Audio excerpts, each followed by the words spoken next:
Hello everyone, and welcome. In this episode, I want to talk about groups of people that I've mentioned several times in various programs, but not gone into too much detail about. The Aramaeans.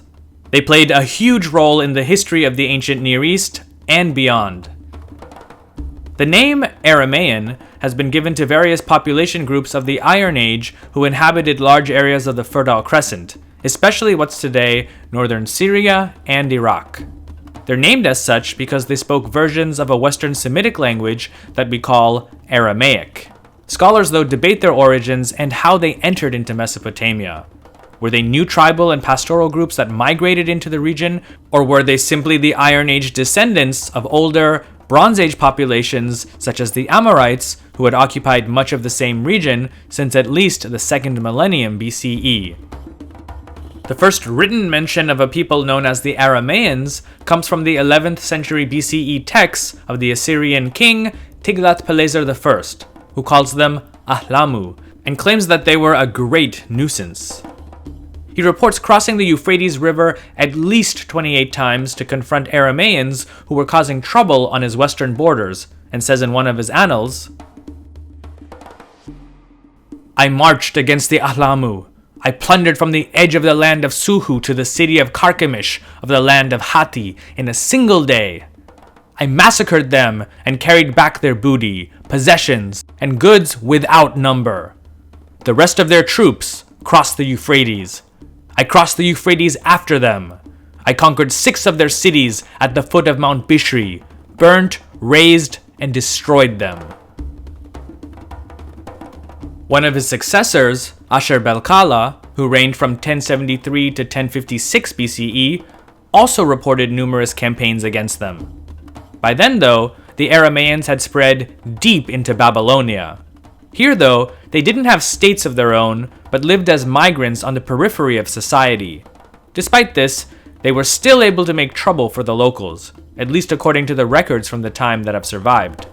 The Babylonian king, Hadad-yisi of the 2nd dynasty of Isin, reports how the Aramaeans had attacked and desecrated the holy sanctuaries of his kingdom, including those of Der, Sippar, Agade, and even the holy city of Nippur. The age of the Aramaeans had arrived. Around the 11th century BCE, several small Aramaean kingdoms emerged in northern Mesopotamia.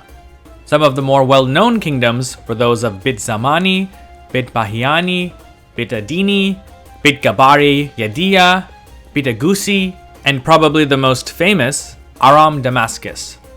The prefix Bit roughly means house of, and probably refers to the tribal origins of their respective states. Despite Assyrian expansion into, and the eventual conquest of their territory, the Aramaean kingdoms never really formed any sort of union other than the occasional alliance to stem off a specific threat, such as the one put together in 853 BCE to fight against Shalmaneser III. Known as the Battle of Karkar, the anti-Assyrian coalition was mostly led by King Hadadezer of Aram Damascus and King Ihuleni of Hamath, who allied with the kings of Israel, Ammon, and several others. Though most scholars have concluded that the battle ended in a stalemate, the coalition was able to stem Assyria's westward expansion. That is, until they started squabbling amongst themselves, and one by one fell to Shalmaneser III about a decade later. The Assyrian king who perhaps had both the most contentious as well as fruitful relationship with the Aramaeans was Tiglath-Pileser III. He probably realized that it was nearly impossible to get rid of them, since they occupied all parts of his realm from the Levant to southern Babylonia. They created the most problems, though, in the northern regions of the Euphrates River, where they controlled several lucrative trade routes and could draw support from their allies on Assyria's periphery, which at times included other less established Aramaean tribes, Neo-Hittite kingdoms, and even on occasion the Kingdom of Urartu in what's today southeastern Anatolia and Armenia.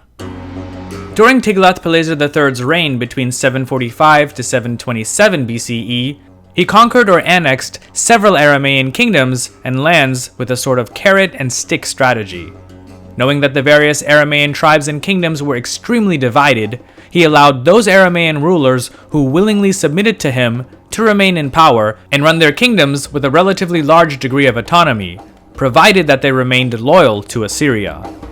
This meant, though, that they had to also fight against other Aramaean states who may have been enemies of the Assyrian crown. Thus, the Aramaean states quickly fell into pro-Assyrian or anti-Assyrian camps.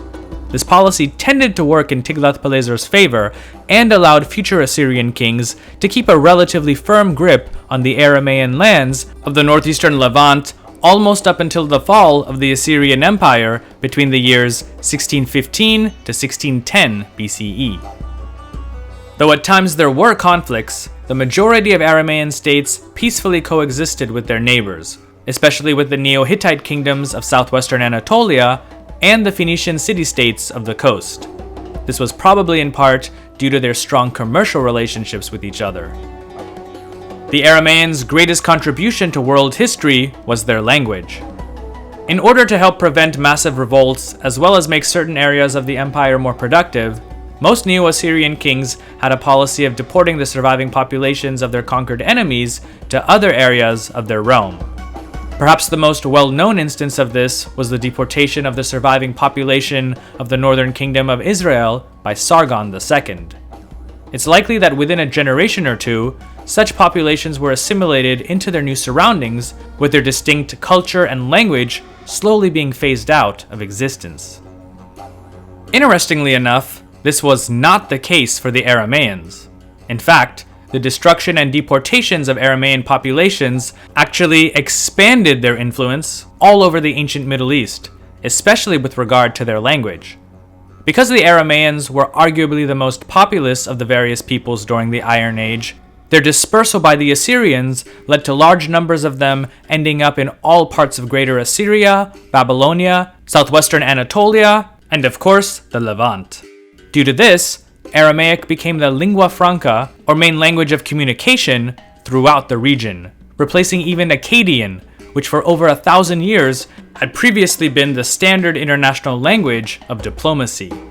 Aramaic was also relatively easy to use because its written form used an alphabetic script that was modified from that developed by the Phoenicians, which made writing it and using it for quick correspondence much more practical than the old cuneiform script that had up until then been the standard.